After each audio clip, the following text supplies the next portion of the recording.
पुरी के श्री जगन्नाथ मंदिर में भगवान जगन्नाथ को अनेकों प्रकार के भोग अर्पित किए जाते हैं, लेकिन खिचड़ी का भोग एक विशेष महत्व रखता है।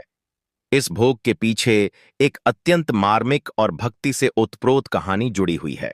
पुराने समय की बात है। पुरी में रघु नामक एक गरीब ब्राह्मण रहता था।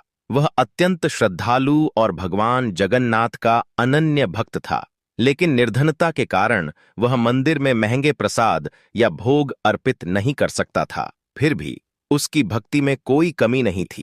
रघु की पत्नी बड़ी स्नेही और भक्तिपूर्ण थी। एक दिन उसने कहा, स्वामी, यदि हम भगवान जगन्नाथ को प्रेम से कुछ अर्पित करें तो क्या पता वे प्रसन्न हो जाएं? यह सुनकर रघु भावुक हो गया, लेकिन घर में इतना अनाज भी नहीं था कि वे कोई बड़ा भोग तैयार कर सकें।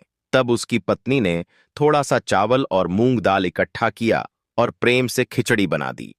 रघु ने वह खिचड़ी एक पत्तल में रखी और मंदिर जाने की तैयारी करने लगा, लेकिन तभी उसे संकोच हुआ।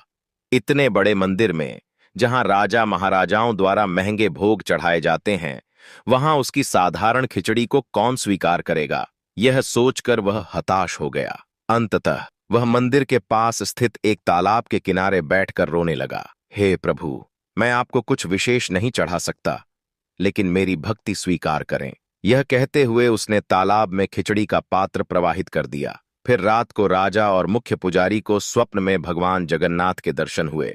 भगवान ने प्रेम पूर्वक कहा, मेरा भक्त रघु अपने स्नेह से मेरे लिए खिचड़ी लाया था, जिसे उसने तालाब में अर्पित किया। जाओ और उसे स्वीकार करो। जब पुजारी और राजा ने तालाब के पास जाकर देखा तो वहां पानी में तैरता हुआ खिचड़ी का पात्र मिला और उसकी सुगंध से पूरा क्षेत्र महक उठा।